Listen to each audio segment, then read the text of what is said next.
कि जातिवाद कहाँ खत्म हो गया। आज भी मूछें रखने के नाम पर मेघवाल को राजस्थान में मार दिया गया। एक मटका के जरा से बच्चे ने मटका से पानी लगा दिया, उसे मार दिया गया। घोड़ी पर तुम्हें नहीं चढ़ने दिया जाता, कुओं पर तुम्हें चढ़ने नहीं दिया जाता। तुम बहन बेटियों को बलात्कार सबसे ज्यादा तुम्हारे होते हैं। और पूरे 2 साल 11 महीना 18 दिन बाबा साहब ने रात दिन मेहनत करने के बाद में देश का संविधान बनाया, अपनी जान की आहुति दी है बाबा साहब ने। तो बाबा साहब का जो कर्ज है हम पे, वो हमें भुलाना नहीं चाहिए। रिजर्वेशन की पद पर मैं उन लोगों को मैसेज देना चाहूँगा जो रिजर्वेशन के पद पर बाबा साहब की नौकरी लेकर और दूसरी लड़कियों से शादी, उनसे पंडितानियों से बनेनियों से शादी कर करके बैठ गए हो। रिजर्वेशन पर बाबा साहब के रिजर्वेशन पर नौकरी करके बैठ गए, बीवी टीवी में लग रहे हो। आंदोलन की बात करते हो, लड़ाई तुम्हारे हिस्से की कौन लड़ेगा? हमारे समाज के जितने भी, दिल्ली यूनिवर्सिटी का हाल बताता हूँ आपको, जितने भी असिस्टेंट प्रोफेसर थे जो कॉन्ट्रैक्ट पर काम करते थे, उन्हें सबको निकाल दिया गया। उनकी जगह जर्नल वालों को भर लिया गया। संविधान कहाँ लागू हो रहा है? रिजर्वेशन कहाँ पूरा हो रहा है? बताइए। 14 अप्रैल पे आने से केवल बाबा साहब का जन्मदिन मनाने से बात नहीं बन पाएगी। बनाना है, मैं ये नहीं कह रहा, मनाना चाहिए, बहुत हर्षोल्लास के साथ मनाना चाहिए। जो बाबा साहब का मिशन है वो कहीं ना कहीं अधूरा है। संविधान अभी अधूरा लागू है, उसे पूरा करवाना होगा साथ।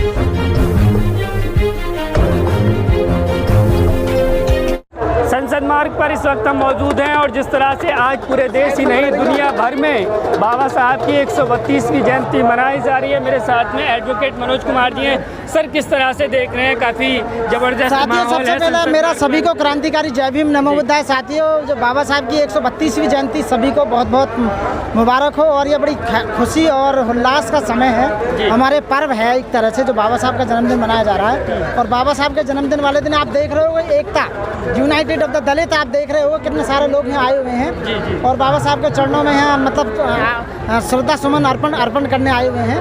तो ये काश ये जितनी भी जनता आपको दिखाई दे रही है, काश ये वोटों में तब्दील हो जाए, एक मंच पे आ जाए, तो हमारा राज अवश्य आएगा एक दिन। लेकिन मैं यहाँ ये कहना चाहूँगा कि बाबा साहब का जन्मदिन है तो बाबा साहब के बताए हुए रास्ते पर सब चलें। बाबा साहब जो रास्ता बता के गए थे कि शिक्षित बनो, संगठित रहो, संघर्ष करो, उस रास्ते पर हमको चलाना चाहिए। हमें अपने बच्चों को यहाँ लाना चाहिए ताकि बच्चे समझ सके कि हम क्यों आते हैं। बाबा साहब ने क्या किया था? देश का संविधान बनाया था। बाबा साहब ने हमारे सबको राइट्स दिए थे, अधिकार दिए थे बाबा साहब ने, तो उस सब बातों का पता चल सके साथियों। तो मैं यही कहूँगा कि कितना बदलाव देख रहे हैं समाज में आप पिछले सालों में? देखने के लिए तो बहुत अच्छा बदलाव दिखाई दे रहा है, बहुत तेज़ी के साथ में। सर नमस्कार सर। तो हाँ, बदलाव तो ऐसा देखने में तो ऐसा लग रहा है कि जैसे पूरा हमारे जो जितने SC ST OBC के लोग हैं, सारे लोगों में बदलाव आ गया। बाबा साहब के नाम पर तो एक ही लाखों संगठन जितने काम कर रहे हैं समाज में, वो बाबा साहब के नाम पर कर रहे हैं। लेकिन कमी ये है कि सारे लोग एक ही प्लेटफॉर्म पर आ नहीं पा रहे हैं। जिस दिन आ जाएंगे, एक बार आए यूपी में तो 4 बार बहन जी को मुख्यमंत्री बनाने का काम किया। तो मौजूदा सरकार जो है, चाहे केजरीवाल जी की बात करें या मोदी जी की बात करें, बाबा साहब का नाम लेती हैं, बहुत ज़्यादा उन्हें अभिनंदन करने की बात कहती हैं। कितना लगता है कि वो पार्टियां बाबा साहब के विचारों पर मैं इस सवाल का जवाब केवल ये दूंगा, जब तुम्हारे दुश्मन तुम्हारे पूर्वजों के जन्मदिन मनाने लगे हैं तो तुम्हें सावधान हो जाना चाहिए। इसका मतलब है कहीं ना कहीं खटका है। और जब दुश्मन हमारे बाबा साहब की जयंती मना रहे हैं तो कहीं ना कहीं हमारा नुकसान पहुंचाने का काम करेंगे। तो वहाँ और भी ज़्यादा सचेत रहने की ज़रूरत है, सावधान रहने की ज़रूरत है। ये बाबा साहब के नाम पर हमारी वोट लेते हैं, हमारा भावनाओं से खेलते हैं। और वोट लेने का आज वोट का मामला है, सब कुछ जो आप देख रहे होंगे। यूपी में वोट आज समाजवादी पार्टी ने ली, कुछ बीजेपी ने ली, उधर बन गई। यहाँ केजरीवाल वोट ले रहा है, पंजाब में केजरीवाल वोट ले गया। तो सारा वोट का मामला है। जब तक हमारे लोग समझेंगे नहीं, पढ़ेंगे नहीं, जब तक शिक्षित नहीं होंगे, तब तक यही याद चलता रहेगा। बाबा साहब ने कहा था शिक्षित होना है, शिक्षित होने के बाद सब कुछ सही हो जाएगा, सब समझ जाएंगे। बहुत सारे लोग ये बात कहते हैं कि अभी पूरा संविधान लागू नहीं है, देश में लोकतंत्र खतरे में है। संविधान लागू की बात क्या है कि संविधान जो बाबा साहब ने संविधान में जो प्रोविजन दिए थे बहुजनों के लिए, 85% लोगों के लिए, वो अधिकार उन तक पहुंच नहीं पा रहे हैं। आप रिजर्वेशन की बात कर लीजिए, कहाँ रिजर्वेशन पहुंच पा रहा है? कितने लोग नौकरी लग रहे हैं बताइए आप? जय भीम। आप बताइए, लोगों को नौकरी नहीं मिल रही है, लोग परेशान हैं, महंगाई से मार है, रोज बेरोजगारी से मार है, स्वास्थ्य बेकार है, सब कुछ बेकार है। तो इसका मतलब ये है। दूसरी यही कहूँगा लास्ट में कि जब दुश्मन तुम्हारे पूर्वजों का जन्मदिन मनाने लगे तो तुम्हें सावधान हो जाना चाहिए, कहीं ना कहीं तुम्हें नुकसान पहुंचाने का काम किया। सर, बाबा साहब संविधान निर्माता थे, ड्राफ्टिंग कमेटी के चेयरमैन थे। हम देखते हैं कि देश का जो मुख्य धारा का मीडिया है, सुधीर चौधरी जो आज तक में है, वो एक बार एक प्रोग्राम में कह रहे थे कि हमारा जो संविधान है पूरा कॉपी पेस्ट संविधान है, पूरा कॉपी पेस्ट संविधान है, और इसी वजह से वो देश की जो हालात है उस पर चिंता जाहिर वो तो कॉपी पेस्ट है। तो बाबा साहब के सिवा उस जमाने में कोई भी होशियार लोग नहीं मिला जर्नल में जो संविधान बना सकता था। देश का संविधान बनाने के लिए तो औरों को भी मौका मिला था। BN राव थे और मतलब 7 मेंबर थे, 7 मेंबर के बाद भी और लोग थे।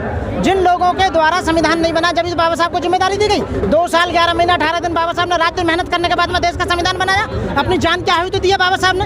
तो बाबा साहब का जो कर्ज है हम पे, वो हमें भुलाना नहीं चाहिए। रिजर्वेशन की पद पर मैं उन लोगों को मैसेज देना चाहूँगा जो रिजर्वेशन के पद पर बाबा साहब की नौकरी लेकर और दूसरी लड़कियों से शादी, जब उनसे पंडितानियों से और बनेनियों से शादी कर करके बैठ गए हो, रिजर्वेशन पर बाबा साहब के रिजर्वेशन में नौकरी करके बैठ कर बीबी टीवी में लग रहे हो। आंदोलन की बात करते हो, लड़ाई तुम्हारे हिस्से की कौन लड़ेगा? रोड पर लड़ाई कौन लड़ेगा? कौन लड़ाई लड़ने का काम करेगा यदि दूसरी जातियों से शादी कर कर रिजर्वेशन को लेकर आप बीबी टीवी में लगे रहोगे? तो बताइए, आप चाहते हो कि पड़ोसी तुम्हारे देश की लड़ाई लड़ेगा, तुम्हारे हिस्से की लड़ाई लड़ेगा? साथियों, मैं कहूँगा आपको जमीन पर लड़ाई लड़नी पड़ेगी, अपने बच्चों को तैयार करना पड़ेगा लड़ाई के लिए। ऐसा नहीं है एक दिन से बात नहीं बनेगी। 14 अप्रैल पे आने से, केवल बाबा साहब का जन्मदिन मनाने से बात नहीं बन पाएगी। बनाना है, मैं ये नहीं कह रहा, मनाना चाहिए, बहुत हर्षोल्लास के साथ मनाना चाहिए।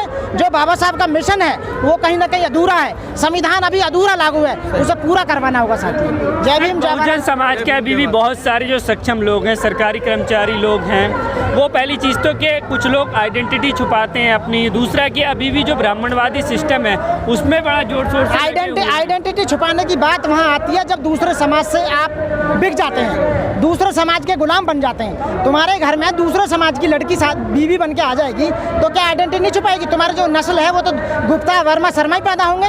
वो जाटव या दलित या SC वो कहाँ से होंगे बाबा साहब के अनुयायी? वो बाबा साहब का संविधान थोड़ी पढ़ाया जाएगा। वहाँ तो गीता, रामायण, महाभारत और वेद पुराण पढ़ाए जाएंगे। बताइए आपको स्कूल में भी ऐसा डाला जाएगा जहाँ ब्राह्मणवादी या मनुवादी परंपरा को सोच दी जाएगी?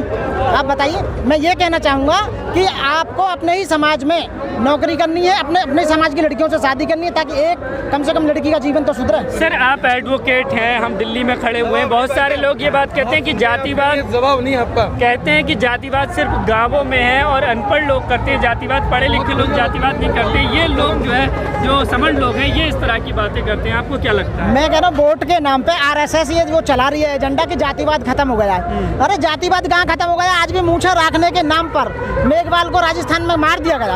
एक मटका के जरा से बच्चे ने मटका से पानी लगा दिया, उसे मार दिया गया। घोड़ी पर तुम्हें नहीं चढ़ने दिया जाता, कुओं पर तुम्हें चढ़ने नहीं दिया जाता। तुम बहन बेटियों को बलात्कार सबसे ज्यादा तुम्हारे होते हैं। और पुलिस और जुडिशरी और जितने भी मिनिस्टर्स हैं, जो जितनी भी सरकार है, वो हमारे फेवर में रहती है। जहाँ संविधान लागू होने की बात होती है या संविधान की बात करते हैं, वहाँ वो हमारी आवाज़ को दबाने का काम करते हैं। तो पढ़े लिखे कहाँ? पढ़े लिखे वो काम नहीं कर पा रहे। बाबा साहब ने कहा था मेरे पढ़े लिखे लोगों ने मुझे धोखा दिया है, पे बैक टू सोसाइटी। बाबा साहब ने कहा था, मंत्र दिया था कि पढ़ने लिखने के बाद में अपने जो बेचारे अनपढ़ गरीब जो अपने भाई गांव में रह रहे हैं उन लोगों को हमें ऊपर बढ़ाना है। वो काम नहीं हो रहा। इसलिए मैं फिर दोबारा वो कहूँगा, बाबा साहब के बताए हुए रास्ते पर आएँ और मिशन की बात करें, और अपने जो अनपढ़ बेचारे जो गरीब लोग हैं, शोषित लोग हैं, उन्हें कहीं ना कहीं हेल्प करें, पे बैक टू सोसाइटी। हम देख रहे हैं हाल के दिनों में रोहित वेमुला की घटना हुई, अभी IIT जो है दर्शन सोलंकी की मामला सामने आया। इस तरह से जो हमारे समाज के जो हायर एजुकेशन में जा रहे हैं स्टूडेंट, वो भी जो है आत्महत्या करने पर आमादा हैं। ऐसा माहौल जो है वो बना हुआ है यूनिवर्सिटियों में और इंस्टीट्यूट में। उस पर क्या कहेंगे? हमारे समाज के जितने भी, दिल्ली यूनिवर्सिटी का हाल बताता हूँ आपको, जितने भी असिस्टेंट प्रोफेसर थे जो कॉन्ट्रैक्ट पर काम करते थे, उन्हें सबको निकाल दिया गया। उनकी जगह जर्नल वालों को भर लिया गया। संविधान कहाँ लागू हो रहा है? रिजर्वेशन कहाँ पूरा हो रहा है? बताइए। तो मैं लास्ट में ज़्यादा ना कहता हूँ, यही कहूँगा साथियों, बाबा साहब का जो रास्ता था, बातें बहुत हैं, लंबी, घंटा बोला जा सकता है, ऐसी बात नहीं है, टाइम कम है। तो मैं ये कहूँगा लास्ट में, जो बाबा साहब के 3 सूत्र थे, शिक्षित बनो, संघर्ष करो, वो जरूर करने चाहिए। अपने समाज के लिए कुछ ना कुछ करना चाहिए। और जहाँ तुम खड़े हो वहाँ से भी मैं धन्यवाद के पात्र हूँ। आप जैसे लोग जो हमारी बात को, समाज की बात को, समाज की कुरीतियों को, समाज में हो रहे अत्याचार को लेकर आप बाहर लेकर आते हैं, क्योंकि मेन स्ट्रीम मीडिया उस बात को नहीं दिखाता। BJP RSS जितनी भी पार्टी हैं वो तब दबाने का काम करती हैं। आप लोग ऐसे महान लोक क्रांतिकारी हैं, आप सलूट के पात्र हैं, आप धन्यवाद के पात्र हैं जो आप इस बात को ऊपर तक पहुंचाते हैं। Thank you, जय भीम, जय भारत, नमो बुद्धाय। और यही हमारे साथ में जो बहुत ही बेबाकी से बहुजन समाज के मुद्दों पर बोलते हैं, संसद मार्ग पर इस वक्त हम मौजूद हैं। एक बड़ा महापर्व का आयोजन बाबा साहब की जयंती पर जो किया जा रहा है, आप देख सकते हैं संसद मार्ग से। इस इंटरव्यू में, इस वीडियो में सिर्फ इतना ही। आप लोगों की क्या राय कमेंट करके ज़रूर बताइएगा। सरवन कुमार के साथ मैं सुशील कुमार, दिल्ली।